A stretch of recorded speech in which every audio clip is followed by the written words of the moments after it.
మన Shankar Varaprasad official trailer అయితే release అయిపోయింది. మనం ఆల్రెడీ 3 సాంగ్స్ చూసాము. 2 సాంగ్స్ అయితే నాకు పెద్దగా అనిపించలేదు, కానీ మూడో సాంగ్ ఏదైతే వెంకటేష్ గారితో చేసిన సాంగ్ మాత్రం సూపర్. అసలు పండగ పండగ పండగ పండగ వాతావరణం అయితే వచ్చేసింది. ఆ చెరుగడ్లు పట్టుకొని ఆ లుంగిలతో డాన్స్ సూపర్ సూపర్ సూపర్. ఇప్పుడైతే ఆఫీషియల్ ట్రైలర్ రిలీజ్ అయిన తర్వాత ఓపెనింగ్ షాట్ మాత్రం మామూలుగా లేదు. సూపర్, పిండి ఉతికి ఆరేసేస్తారు అన్న ఒక డైలాగ్ ఉంది చూడండి, అది యాప్ట్. అసలు చిరంజీవి గారికి సూపర్ గా మ్యాచ్ అయిపోయింది అనిపించింది నాకు. ఆ తర్వాత కోసి కారం పెడతారు అన్న డైలాగ్ వచ్చింది చూడండి, వంకాయ కోసి లోపల కారం పెట్టి అసలు మామూలు సీక్వెల్ కాదు. అసలు అసలు మామూలుగా చూపించలేదు అనిల్ రావిపూడి గారు. బట్ ఈ రోజుల్లో జరుగుతున్న ఈ కాంట్రవర్సీలో ఈ పదం కూడా కాంట్రవర్సీ అవుతుందా అన్న ఫీలింగ్ వచ్చింది నాకైతే. సో వినంగానే నాకు ఆ ఫీలింగ్ వచ్చింది. ఇన్ని రోజులు ఇన్ని సినిమాలలో ఎన్నోసార్లు ఈ పదం వాడే ఉంటాము, బట్ ఇప్పుడు ఎలా ఉంటుందా జనాల్లోకి, ఇంకెలా వెళ్తుందా అని ఒక్క క్షణం నాకు అనిపించింది. ఆ తర్వాత నుంచి మాత్రం నాకు పిచ్చ కామెడీ అనిపించింది అబ్బా.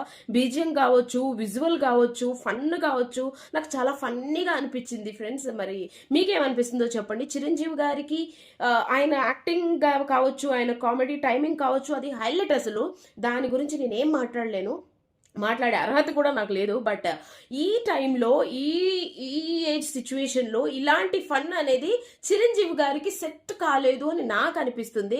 అసలు ఎలాంటి కామెడీ అతనికి వద్దు అన్న ఫీలింగ్ వచ్చింది. అసలు చూస్తుంటే అసలు నాకైతే బాగా అనిపించలే. 1-2 సార్లు చూసా, బట్ స్టార్టింగ్ బీజియం ఎక్కడైతే ఆ హాకీ గ్రౌండ్ వచ్చిందో ఆ హాకీ గ్రౌండ్ వరకు చాలా బాగా అనిపించింది, చాలా ఒక రేంజ్కి వచ్చింది. బట్ ఎప్పుడైతే ఆ తర్వాత ఆ వంట సీక్వెల్ ఇవన్నీ చూపించిన తర్వాత ఆయన స్టైల్లో ఇట్లా ఉప్పేయడం ఇవన్నీ చూపించారు, ఓకే. బట్ అంత ఫన్ అనేది నాకు అతనికి సూట్ కాలేదనిపించింది. నయనతార గారు రావడం, అయినా దండం పెట్టుకోవడం, ఇవన్నీ పాత సినిమాలో నుంచి బంగారు కోడి పెట్ట బీజియం వస్తుంది. శశి అనేది ఖైదీ నెంబర్ 786 లో భానుప్రియ గారితో చేసిన సీక్వెల్, అక్కడిక్కడ చిన్న చిన్న బిట్స్ తీసుకొచ్చి ఇక్కడ పెట్టేసి ఒక సినిమా చేశారేమని ట్రైలర్ చూస్తుంటేనే అనిపించేస్తుంది. మరి సినిమా ఎలా ఉంటుందో తెలీదు. బట్ నాకు బాగా నచ్చిన సీక్వెల్ ఏంటి అంటే, ఎప్పుడైతే మన హెలికాప్టర్ లో దిగారో మన విక్టరీ వెంకటేష్ గారు, ఈయనైతే ఫ్యామిలీ ఆడియన్స్ కి పండగ అని చెప్పొచ్చు. ఆయన వచ్చిన తర్వాత మాత్రం హైలైట్ అనిపించింది నాకు.